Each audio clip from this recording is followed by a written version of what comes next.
There's this one thought that completely rewired how I operate now, and I only found it because I was genuinely terrified I wasn't going to make it back. Here's what happened. Okay, so I need you to stay with me for a second, yeah? I'm not going to talk about morning routines or journaling or drinking more water or any of that. You've heard it all. It didn't stick, not because you're broken or anything, just because none of it actually touched the real problem. The real problem is you already know what to do, you've known for a while, and you're still not doing it. And that gap between knowing and actually doing, it's quietly eating at you in this way that's kind of hard to even put words to. I've been right there in that gap for a long time, watching people around me move, build stuff, figure things out, while I was just sitting there, understanding exactly what I needed to do, and somehow doing none of it. And then I went on this hiking trip that almost killed me. And somewhere on an icy mountain in the Urals, no cell service, group starting to panic. I understood something. One single thought. And it's not what you would expect. Stay with me.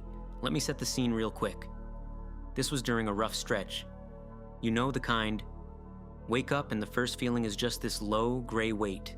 Nothing dramatic. Just the slow realization that time keeps moving and you're not really moving with it. You're watching, thinking, perpetually about to start. I knew what I wanted. I knew the steps that made sense. Had the info, had the time, still nothing.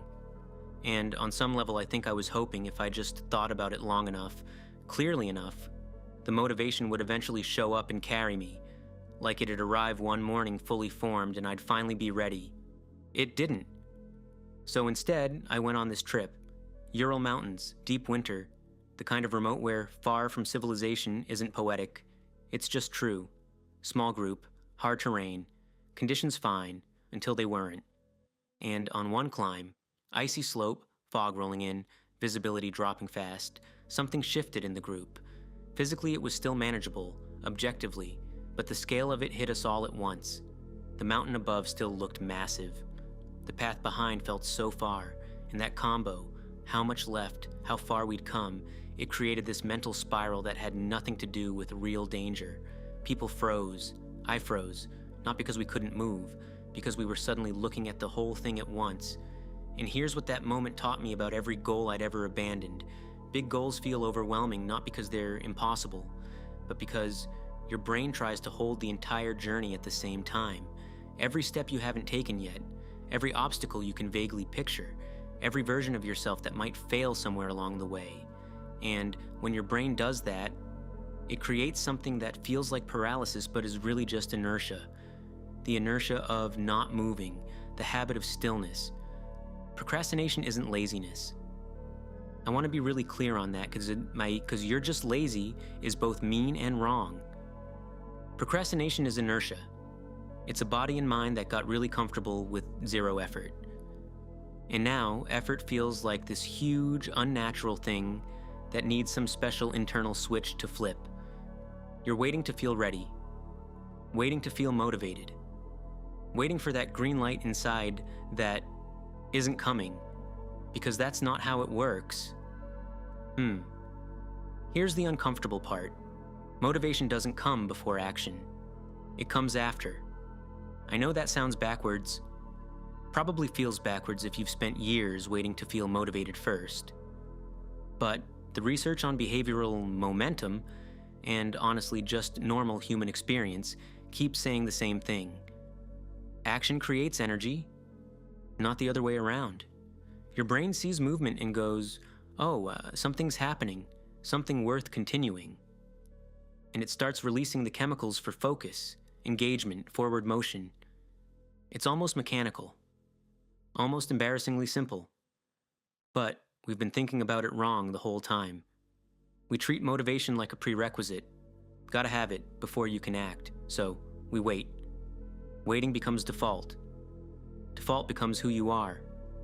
And suddenly 2 years pass and you're still thinking about starting the thing. Back to the mountain.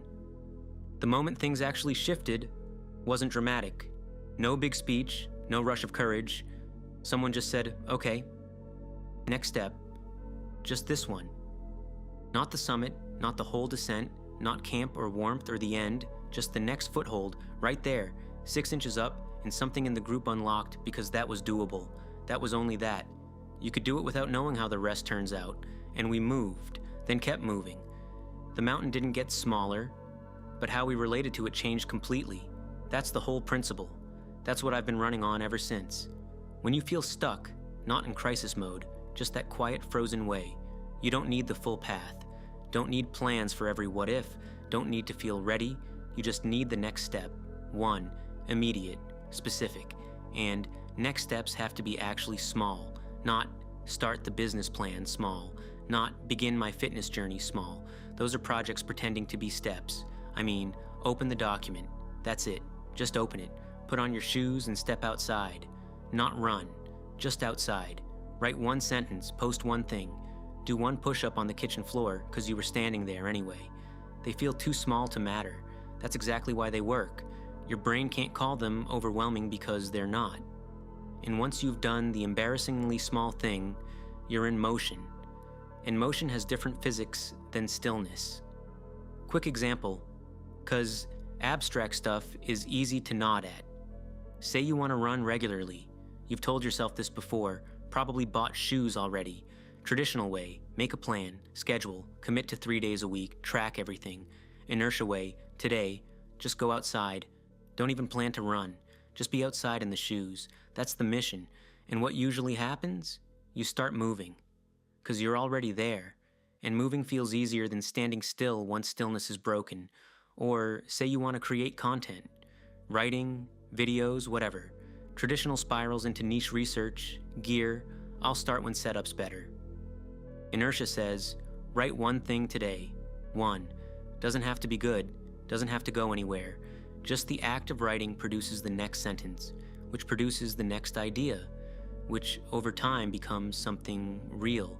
Even tiny things count. Cleaning your desk when stuck. 10 push-ups when foggy. They're not distractions. They're proof to your nervous system that you are someone who acts.